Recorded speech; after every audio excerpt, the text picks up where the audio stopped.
Hey, what's up, guys? Welcome to Still Here. I'm here with Perfetti. Everyone. Pretty much, we just got done with a 2-hour conversation.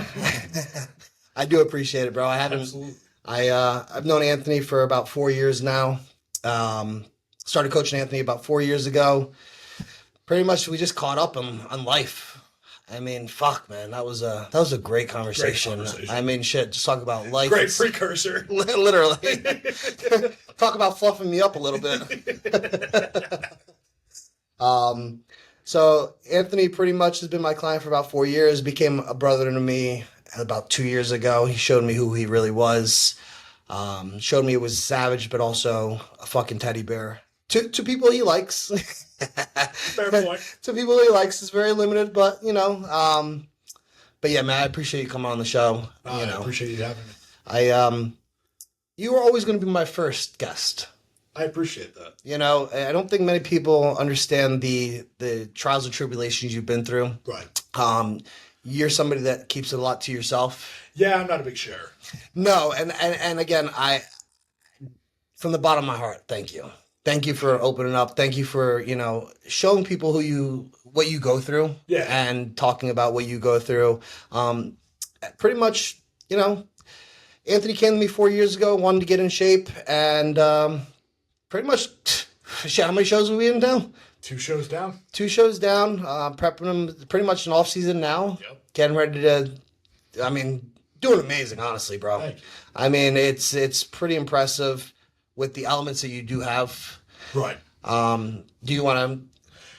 So let's talk about the first one. Yes. What's going on with the elbows? So, my elbows are shit. All right, see you guys later. Size it all up. So, due to a bleeding condition that I was born with, which is hemophilia, my blood doesn't clot like normal people do.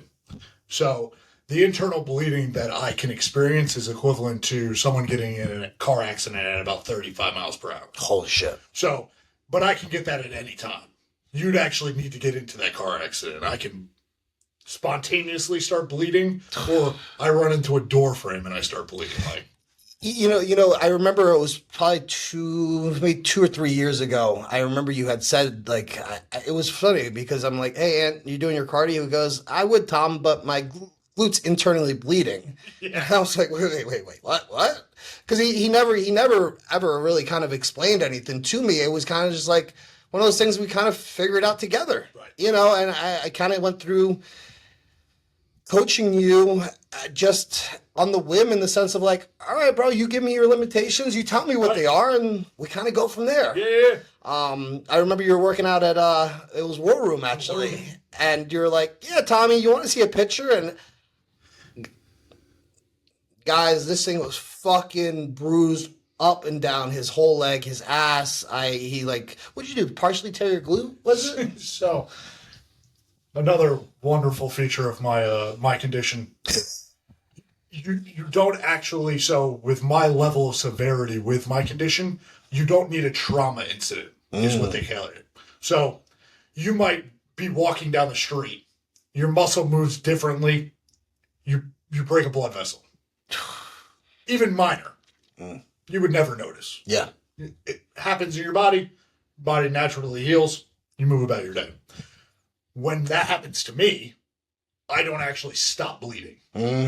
So, depending on the severity of the bleed, how much motion is in that area, it will just continuously bleed and bleed and bleed. Fuck. To the point where it will eventually set in where there's just muscle rigor, which prevents the muscle from moving entirely. It's so filled with blood that it doesn't move. Holy shit. So, I got up out of my work chair in the bottom floor of my house, and I started walking to my stairs because obviously it's mealtime. Yeah. And I go to put my right leg up on the first stair, and I go to push my body off, and my glute completely gives out. I was like, oh.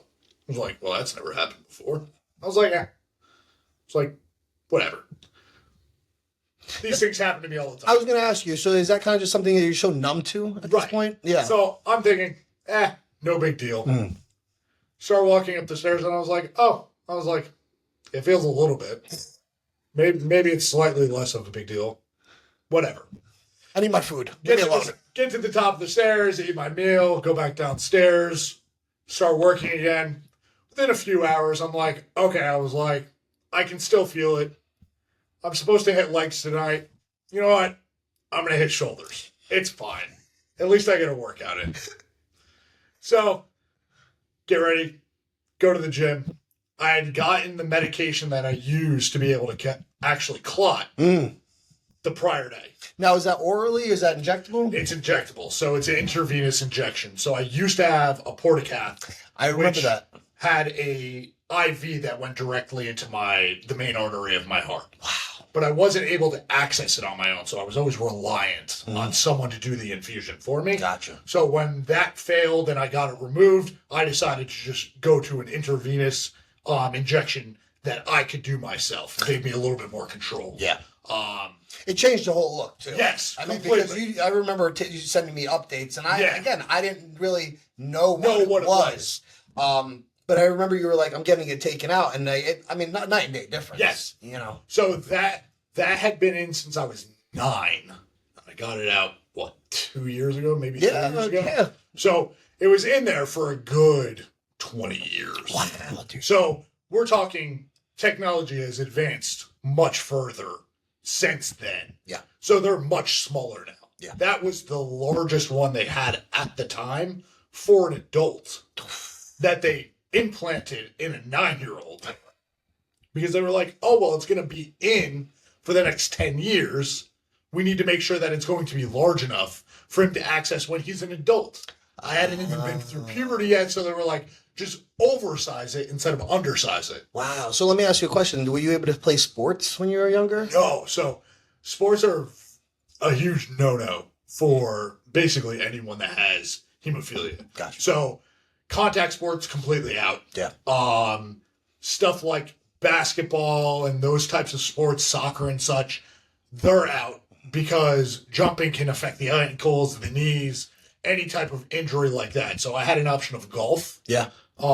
Which I don't particularly declare as a sport. Yeah. Doesn't really do anything. I'm Scottish, and I still don't consider it a sport. So, I mean, listen, it's kind of more of a fun hobby. Exactly.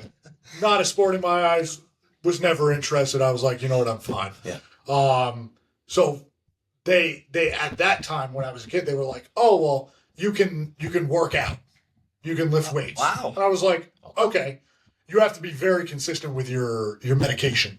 Mm. You need to be on point with it. So I started to learn how to lift. I wasn't very consistent with my infusions. I'd get internal bleeding. I'd be off for 2 weeks for it to heal. Then I'd get back to the gym. I'd work out for a few days. I wasn't consistent with my medication. I'd internally bleed again. I'd be out for another few weeks. And it was just a vicious cycle until I stopped lifting at that time. I didn't start lifting again until I was 20. And that actually forced me to actually get better at being adherent to the schedule for my medication. That makes a lot of sense. Because I realized, obviously being an adult and not a child, that the only way I was going to be able to do the gym the way I wanted to do the gym was to be consistent with my infusions for my medication. Absolutely. So that kind of forced me to be consistent with that, which obviously helped improve my quality of life with my condition overall. Now, let me ask you, when you were a child, did you feel left out? Or did you feel like you couldn't really do things that you wanted to do? Or did you live a normal childhood? No, it was probably more angry than anything else. Yeah. More like how we were talking about before, about the whole victim mentality of woe is me. Why me? Why me? Yes. I have a twin brother. He didn't have it. Yeah. He's perfectly fine. He can do whatever he wants. I can't do anything. He would go out for sports. I wouldn't be able to do anything. Yeah. So it was more of the angry teenager side of it. That makes sense. Did you rebel because of that aspect? Or did you how did you internalize that? Because I feel like that's something very hard for a lot of, even as a child, to go through. So I would say, fairly rebellious. I was drinking at 15, smoking at 15, smoking weed at 15. Wow. Yeah, so But to be fair, it lasted for a year, a little less than a year. And then I met Judy. She basically told me that she would never date a smoker, and I quit. Thank you, Judy. Appreciate you. I have my moments of intelligence, apparently. So she completely changed everything about my outlook because, like, Did she give you like the light to keep driving forward? yes, 100%. Yeah. There is not a single decision that I make in my life, big or small, Yeah. that doesn't have an understanding of the way this will impact her, Absolutely. us, and our family and our way of life. Yes. So all of those things are very much Intertwined with she is mine, I am hers. Yes. We move together. Yeah, we move together like Mm-hmm. what is the best decision for both of us? So Good for you. as soon as really we started going out, it was less of a thought process of how does this affect me? And now, how does my condition affect her? Yeah, and that's one thing I know about you as a person. I mean, you have a lot of integrity, and one thing about you have a standard, Right. And that's what I try to preach to a lot of people is like have a standard for yourself. Yes. Whether that's whatever that may be, just have that and stick with it. Right. Even like you said it the other day, and you text me and you were like, "Tom, I have integrity." Like it was something, and you were like, I have high integrity for myself. And it's good because I don't think a lot of people have that. They kind of just go with the wind. They kind of go. Right. And you even said to me, like, if I have to bow my head, and that's just who I am. Because if I fuck up, I fuck up. I did. And Yeah. it's like, even if it hurts me, I have to fix it. Yes. And I think that's something a lot of people really need to embrace. Absolutely. And learn. Yes. And it's something that, like, so I know how you are as a man, and I know who you are as a human in the sense of, like, I'm going to do this, and I'm going to make sure I do it to the fullest. Like, we were just talking about, like, you looked at me and you're like, no, Tommy, like, I'm going to be one of the people carrying your casket. Right. And it's like, you already know that. Yes. And that's so in your head, I know when you're training and things to that degree, you're training in a sense to make sure that you said, like, I'm going to bury my people. Right. And I think that's something strong. I think a lot of people don't have that conversation where it's like, you are a man. You're a man of integrity and a man of standards where it's like, no, this is my moral code. Exactly. And I do believe a lot of people need to have that. Absolutely. To keep moving forward. Yes. I think mentally that builds a resilience that is very difficult for something to affect. So when you have, I guess, just either a strong purpose or however you want to call it, you know what makes you you. You know how you affect others. Yeah. You know the way you want to affect others. I think that gives life purpose. Yes. Agreed. Because you don't have, like, I mean, at a certain point, you lose purpose. Yes. Especially when you have to go through things that you've went through. Right. It's, the adversity that most, like you said, a lot of kids don't have this. And right. It's one of those things that you can't really explain to other people. So when you have that standard, you have that purpose in a sense, so you can move forward, even if it's a hard day to get up. Absolutely. And believe me, internally bleeding, not fun for anyone. No. I could only, man, the pictures you sent me, I mean, you're recently just going through something in the bicep, right? Like, I didn't know that your muscles freeze too. Right. Like, like you were saying, like, I hadn't moved my bicep realistically in 3 weeks. 3 weeks. So it's, and again, I'm always still learning from you. Right. And it's intriguing. And it's also too, like, it gives me that passion to keep living because, obviously we all have our moments. We all go through things that are like, woe is me. Right. And I don't think that anybody should really shy away from that. No. I think you should sit in it. Yes, you should understand it. Feel it. Yes. I don't think you should be a victim to it. Right. And don't let it become your identity. Right. And that's one thing I have to say about you and that I love about you. You don't let that become your identity. No. Because again, I didn't know this for the longest time. I have to say probably, I mean, at least almost 6 months to a year before at minimum. I didn't even know what the port was. Right. And again, I truly just thought it was a bad surgery, and it was just what it was, you know. And when you had really blew your glute out, and I remember you telling me that, and I was like, well, Aunt, talk to me. And I had no idea. Right. And not because you were shy from it. It was just like, that's just not who I am, Tommy. I don't look at my life like this. Right. You know, I look at me as this. This is a small portion Yes. of me. Has this made me the person that I am today? Absolutely. Savage. Absolutely. Yep. But it's not what defines me. Mm-hmm.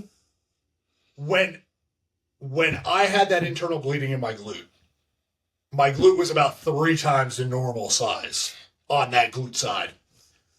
Swelling all the way down into my knee. Couldn't really walk. You couldn't sit. You couldn't lay without being in excruciating pain. Yeah. So sleep was negligible. Yeah. I would get an hour or two after smoking myself into a stupor. Yeah. Wake up and go, okay, it's 2 o'clock in the morning. I'm going to go sit in a hot bathtub, hopefully get some relief, and then go back to bed. Now, is it painful at the same time? It's excruciating. Is it? Because the skin and all the muscle fibers are being pulled apart based off of all the blood that's being pushed in that area. Holy shit. So the swelling is astronomical, which is what causes the pain. Now, are you able to take are you able to take ibuprofen, things to that degree to get the swelling down? So no, because ibuprofen Why would you? is a blood thinner. Yeah. And my blood is already thin. So the most that you can take is extra strength Tylenol. I can tell you about 4 of those doesn't do very much at all. And 4 is already double the actual serving size. So Yes. Yes. I'm not sure how much more I'm supposed to be taking. No, your liver will start to take. Right. It doesn't do very much. Yeah. So during that time, obviously, I couldn't do cardio. I couldn't do any kind of training. So realistically, it's the level of pain to the point where you're almost nauseous. Yeah. Ooh. Like you don't want to eat by any means. And by the way, guys, I've coached Anthony literally for 4 years right now. I don't think this man's ever really missed a meal. He's truly my hardest working client. He's never missed a training session. He's never missed a meal that I've known of. I mean, realistically, I think he's probably missed a meal because he's been here bullshitting with me for 3 hours. And I know he's going to double up, triple up when he gets home. Whatever it takes. And that's just who he is as a person. So you even saying that is just like, wow, man. Because I know you put those meals down, even though you felt nauseous. I force fed myself for 6 meals a day for 2 weeks before I could even get back into the gym. Yeah. To be able to do upper body. I couldn't bend over because even once the swelling was gone, there's still blood in the muscle fibers. Wow. That now the muscle fibers need to start moving and be able. So the way my doctors explained it was rigor mortis. Yeah. Yeah. When a body goes into rigor. Yep. It's because you're not moving anymore and there's no actual blood flow to those areas. Once the swelling dissipates out of the muscle, there's still blood. And not good blood. It's bad blood. Yeah. Sitting in the muscle fibers, which restrict the motion. Which is why typically people will see that high level of bruising. Yeah. What most people don't realize is bruising is actually a sign of healing. Oh. So that's your body clotting. Got you. I don't bruise until I actually start clotting. Fucking hell. So, on top of the fact of I need to get the bleeding to stop, Yeah. I also need to limit motion as much as possible because it's almost like putting a scab on something. You can easily break it. Yeah. If you move it around too much, you break it back open and you're not bleeding again. Yeah. That's just me on the inside. Eesh. So you're also trying to avoid re-injuring a delicate internal bleed while trying to get back to some resemblance of a normal workout routine. Yeah. So Yeah. I was having Judy hand me weights, Yeah. me basically fall onto a bench because I couldn't bend this leg to be able to do chest press or whatever I was doing, just to be able to get some kind of workout in. Yeah. So I think I didn't hit legs for like a month and a half or so. And it was at the War Room with Nick. Yeah. And he goes, only you could come back for your first day of legs and max out the leg press machine because the owner hasn't gotten the new pegs to be able to extend the weight. And I was like, and realistically, I'm not 100%. So Yeah. we kind of do need the extension pegs. Like, we really do. You did. I was like, it'd be great if you could get them. That'd be fantastic. But like, that kind of stupid shit, like Absolutely. But I mean, again, is it stupid in a sense? I don't necessarily think it's stupid. I think it's just something that you're just like, you know what? I have this purpose. Right. I want to do this, and it's like I will figure it out. And it's impressive. I don't think many people have that attitude, you know, of Right. like, what got you to that point of just like, you know what? I just got to keep doing this, and have that drive to keep living. Was it Judy? Was it something different? Was it to show other people, fuck it, let me go? Because again, not many people know your issue. right. So again, I can't even say it's like you're sitting there going, I'm gonna prove you wrong. Yeah, no, definitely not. And if it is that, it's very much subconscious. Yeah. So right, wrong, or indifferent, and I know people in my life wouldn't think this, but I grew up with a feeling of being a burden on others due to my condition. Fair. So that's, I would say, something that's always very much subconscious that I'm thinking of, okay, well, this impacts this person in this way. Yeah. So that's a burden now on them. Yeah. So by me being this way, I'm now a burden. Yeah. So doing probably everything within my power to avoid that is probably a much larger driver than really anything.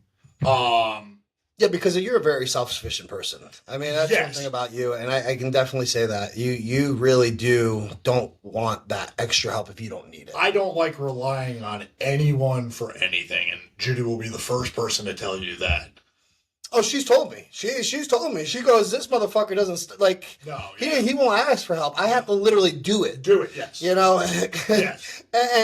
and I agree because I just like I said, being best friends with you, I know that feeling from you. Right. You know, I just didn't know the actual burden aspect. And it's funny that you say that, and I appreciate you saying that because I have that internal feeling as well. And I don't think I've really realized that until you said it. Right. So I do appreciate you saying that because it's not that I'm stubborn.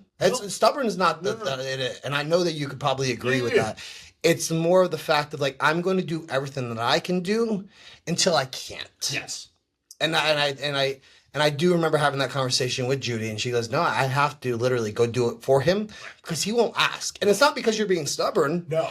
It's just because now it makes sense. And I thank you for that. Truthfully, thank you for that. Now, going back to being when you were a child, how did you, did you just figure, like, when you were 9, you had the port put in. What did you have to do previous to that? So, when I was 6 months, I was diagnosed. I was put into basically like a trial for a drug that would utilize artificial platelet proteins for me to be able to heal. Prior to that, they used blood transfusions. Wow. So you'd receive a blood transfusion. You'd be good for however long that blood transfusion. Now, how old are you right now? Again? I was 6 months when I was. No, but how old are you now? Oh, 33. So that was when AIDS was a big thing. So, funny enough, that was actually a question on a blood donation that Judy did within probably about 2 or 3 years of us starting to date. She went to go give blood, and they had said, have you had sexual relations with someone with hemophilia? Fuck. And she was, so obviously she's curious. She was like, why would that be a question? Absolutely. Because blood transfusions were causing the spread of hepatitis, Yep. AIDS, HIV. A lot of hemophiliacs actually had HIV and AIDS, even though they weren't actually through sexual transmission. Yeah. It was due to the fact that they didn't have any way of screening the blood that was being donated. Insane. To be able to prevent it. Yeah, because that was that time frame, Yes. man. So I was, technically speaking, I was one of the first hemophiliacs that didn't go through the treatment of utilizing blood transfusions. Damn, bro. Because they were 6 months into the trial when I was diagnosed. So initially it was, I was going to the hospital when I injured myself. So my parents would need to drive to Morristown Hospital to have me infused with the medication if I was hurt. Yeah. Then it became, oh, you're going to take this every other day. You need to come in every other day to have your infusions done. So that's what they call as prophylaxis. Gotcha. That's what they call that schedule. So then it became that. So I did that from the age of about 5 till 9 when I got the port installed. Implanted. So the port was really a life, like in your head, it was a lifesaver, you think? Yes, Yeah. because that allowed us to go to do home care. Yes. Which was a nurse that would come to be able to do the infusion. She ended up teaching my mom how to do the infusion. Gotcha. But that also led to issues there because, as I said, I don't like relying on people. Absolutely. So I wouldn't ask my mom to get my infusions. And when she would tell me, hey, you need to get your infusion, I was like, I'm fine. And I would walk away. Yep. So that led to friction there. Yep. Also, the fact that, again, I don't like asking for help. Yeah. So I was forced in a situation that I couldn't do the infusions myself. Yeah. Which is why when I had the option of having it taken out, I opted for it because I'm able to do my infusions intravenously. So I manage it. Yeah. If I don't get it, it's on me. Yeah. Now, let me ask you this. When you were in that time frame, did you ever just have hopelessness and just felt like you're taking your life out at some point? So, no, but it comes back to being a burden on people. Yeah. And I thought that would burden people. Fair. Wow. Such an intelligent way to think about it. Realistically, it's like, you know what, I won't do this because I'm going to burden somebody. And then you already have this issue, in a sense, an issue, quote unquote. Right. Wow, dude, what a fucking... And then meeting Judy was pretty much the silver lining. 100%. And then also, I mean, I don't... Most people don't know you're a very successful person in your business life. You know, it's you may be just a meathead in the gym, but you are a very intelligent human being. Thank you. Most people ever sit down with you, I don't think they'll understand how intelligent you really are. Most people have no idea and can't even fathom what I do as an actual career. I completely agree. And again, I don't look at when I bring people on, and I don't look at them as their career, but it's a very impressive thing of where you actually started to where you're at now. Right. And it's impressive, and it really gives me a lot of inspiration. You know, and we were saying before, like we have a small group of people that are always trying to improve. Right. And if you're not there to improve, and again, it's not that you have to improve, make big jumps and big leaps, but you need to kind of improve some way in life for us to still be friends. Yes. And it's, again, so seeing you have this adversity, going through that, really having that mental toughness now. Yeah. Because again, the new job that you have is actually very impressive, and it's a lot. Right. But you've had to deal with a lot your whole life. Right. So it's kind of, if anything, it kind of fits you perfectly. Yes. This type of challenge. It does. It is very well suited for the way I approach things. It's, you know, and it's cool to hear this aspect, to be able to like put two and two together, because you're just kind of like, yeah, I've had to deal with harder things my whole life. Right. This right now is like, I'll figure it out. Yeah. I figured everything else. I figured out how to live this long. Exactly. Exactly. I've made it this far, but yes. It's incredible, man. Really, it truly is. Now, explain about your elbows. Like, yes. So with the hemophilia, yes, there's a tendency for people with hemophilia to have what they declare as a target joint, which just really means you internally bleed more frequent into that specific area. okay. So this is something I don't know about. That's why I keep asking about it, because I think it's really crazy to hear where this is going, because I don't know much about this part. Right. So continue, please. So my elbows are target joints. They've been target joints my entire life. It's one of the things that is always on every questionnaire for every time I go for my yearly visit. Do you have any additional ones? Thankfully, I've never developed additional ones. So it's just my elbows. Okay. But that meant that throughout my life of 33 years, I've bled into my elbows more frequently than any other area of my body. Yeah. That has been a blessing in a way. I typically don't get muscular bleeds unless I actually get hurt. I've had very little issues with my knees and my ankles, which is something that a lot of hemophiliacs actually do have issues with. Which is crazy, because Anthony has large legs and he squats and does legs like, I mean, you wouldn't. There's not many people that train legs like you. Right. And you have a new training partner right now, and he even tells me, and he's a functioning normal human being, right? And he even says it's hard to keep up with you. So it's really cool to see somebody actually you training and them literally not being able to walk out of the gym, right? And you're just like, let's keep going. Yeah, let's do this. Let's keep going. Yes. And I definitely think that is a side effect of the hemophilia as well. And my elbow issues. Legs are the only muscle group that I can do without pain.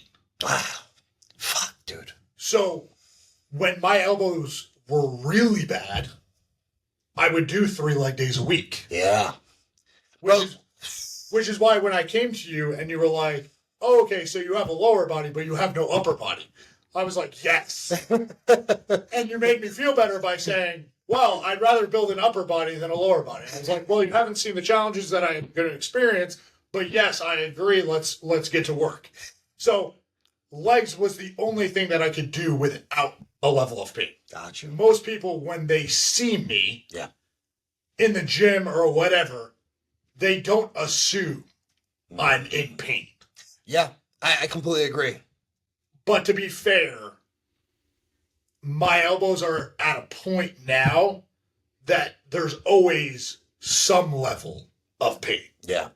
At minimum, a high level of discomfort. So when we came in here to the studio, you had said that you were working on your elbows, and you were like, something feels weird, and you were like, because you weren't in pain recently, right? So isn't that weird? That's a weird. It's just a weird mindset to think about, It's weird and obvious. Honestly, a little concerning.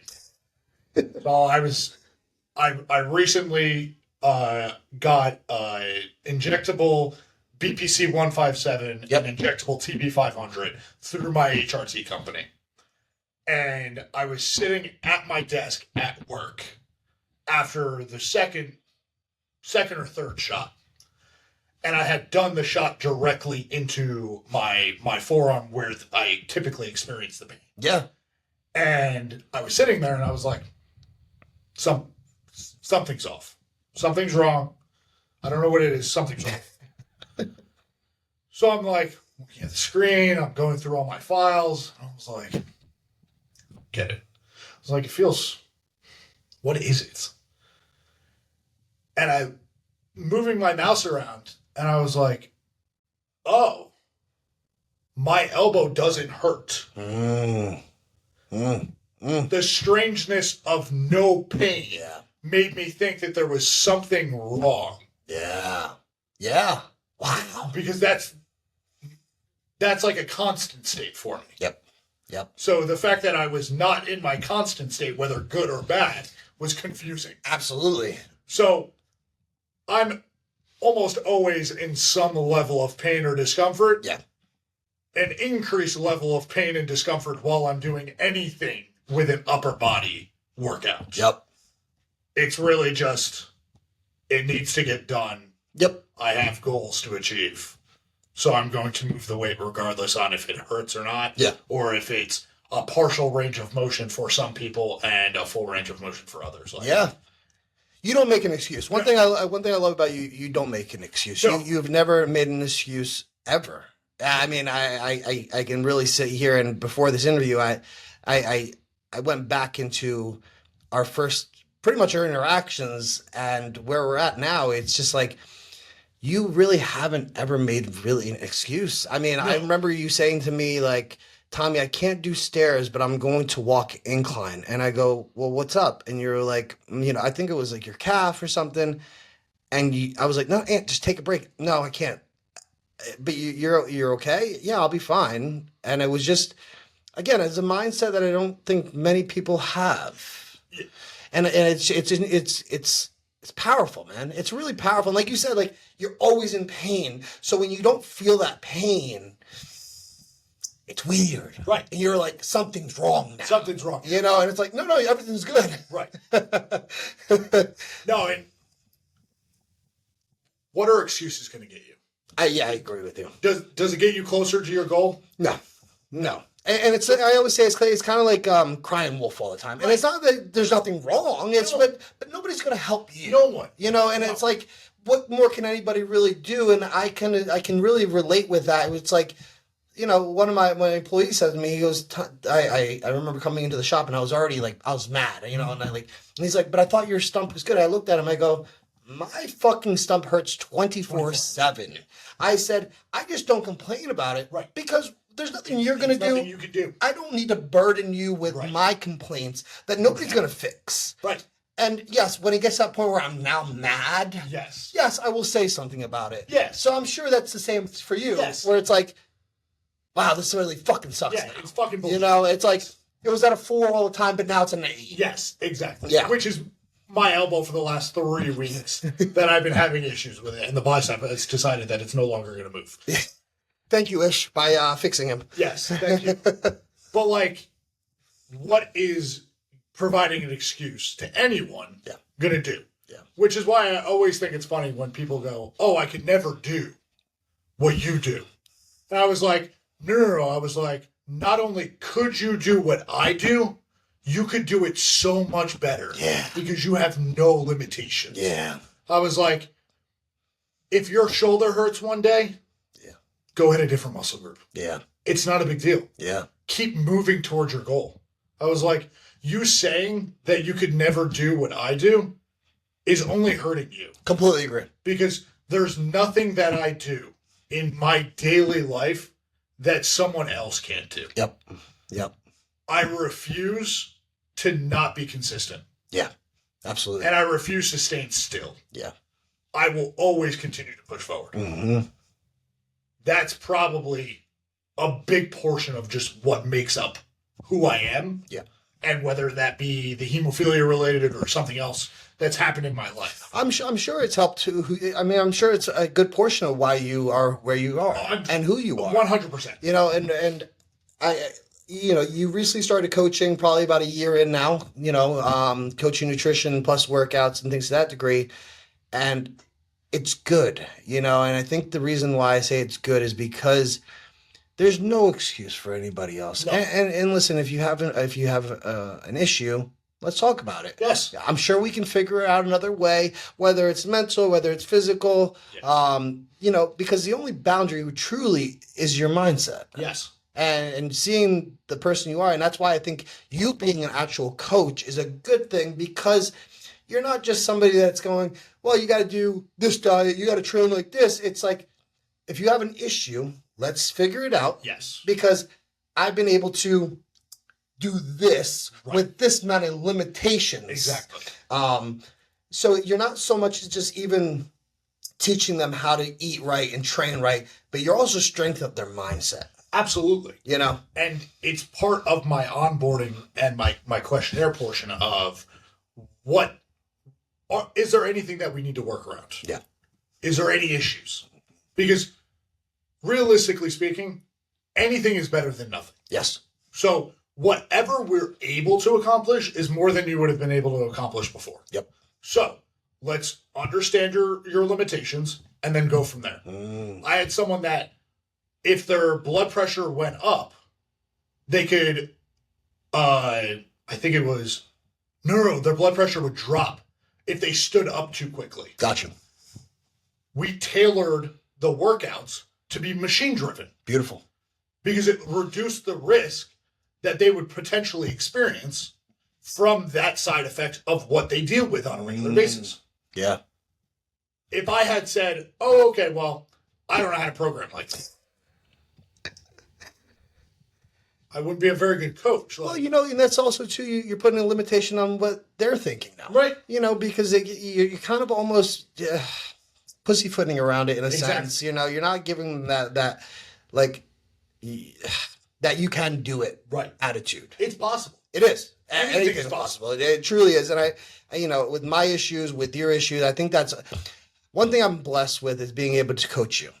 You know, and we were talking about this before. I took the person you were and I turned and again you were always a man, but I took you to no excuses even more. Where you seen me like, wow, this is a big motherfucker that's doing this. So it's like, all right, well, if Tommy's doing it, I'm doing it.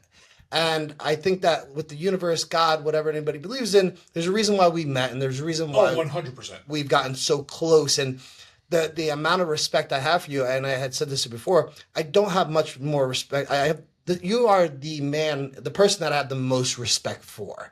Again, the fact that you're driven, not just someone that's in the gym, but in your personal life, taking care of your wife, taking care of your dog, taking care of the house, but your business life, your career, you inspire me. And it's cool because I know that I've inspired you to continue to keep going because the way you've spoken to me.